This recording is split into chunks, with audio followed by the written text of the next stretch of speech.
Hi, how's it going? This is Resident of Collinwood for YouTube. I'm here to read uh, Leonard Nimoy's obituary that Patrick McCray had wrote on the Collinsport Historical Society. Leonard Nimoy has died. Spock lives by Patrick McCray. He was a kind man. I know this because he did not want me to burn my hand. I was performing in Vincent, a play he wrote about Theo Van Gogh, brother of the painter. In it, Theo had to hold his hand over a flame for an extended period, and there would be no way that I could safely do it without some kind of stage effect. I studied his video, but don't know what to do to protect myself. My father suggested writing to him, which I thought was a crazy notion. But then I remembered there were always possibilities. I write that with no coyness. It was a lesson. I thought latterly another lesson. He was a fine photographer, and as such had a website. I contacted him through that agent. The agent told me that he might not respond, but that he would read my question. Seconds later, another email popped up. He sent it. He described the effect in detail. He took the time to do this because he didn't want me to burn my hand. His book was misunderstood. People saw I Am Not Spock as a rejection of their love of the character. No, it was simply a reminder of humanity. He was not a man who rejected people. He was generous when he didn't need to be. Was some of it wacky? Yes, but with affection. The strangest song had a benevolence to it, a love to it. He rejected the notion that he wear the IDIC symbol. He had too much love and respect for the character to make him a sales ploy. In that sense, he loved Gene Roddenberry's art too much to sacrifice it to the same man's temptation for avarice. In looking over his art, love comes back again and again.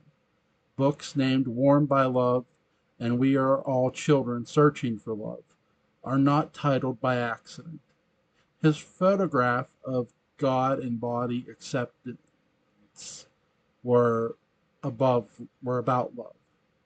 Star Trek III is an underrated film, allowing fans to engage with these characters with a hope and generosity that only an immense security could afford. Was he beset by demons of alcohol at the time? Yes. Perhaps we were the beneficiaries of the love he could not give himself. His integrity never flagged, and that was a love of the art. He hated the blooper reels not because he lacked humor, but because he loved the integrity of the finished product. When he played hardball with the new regime at Paramount before joining Star Trek the Motion Picture, it wasn't just for money. It was to prevent his likeness from being used to undermine the character.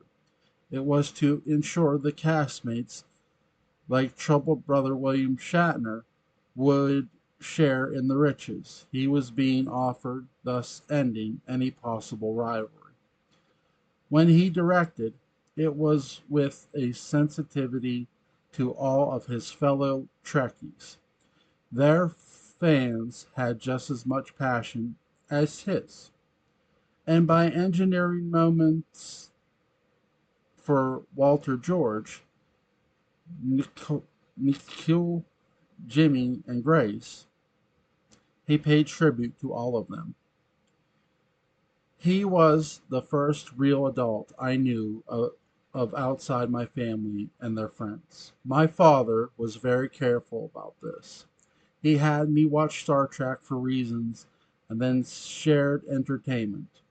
It would teach the lessons he could not. Its heroes could make the decisions with a resolve or bravery that no human can reasonably claim.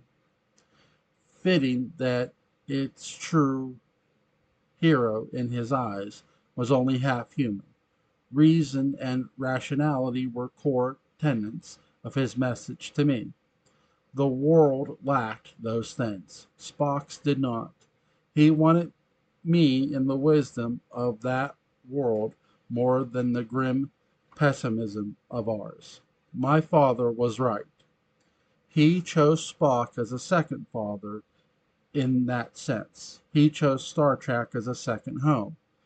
And the two really are synonymous, but Spock was only words on a page and two rubber ears. Who was he? Leonard Nimoy. The nuances of mirth and wisdom are things only an actor could bring. Perhaps with Kramer, Spock is one of the only true original characters to ever come from television, and that's where we truly thank an actor. That is where we see the actor's generosity. That is where we see the actor's wisdom. That is where we see an actor's love. The life is over. The prosperity is moot. What is left from Leonard Nimoy? His love for art and wonder for us.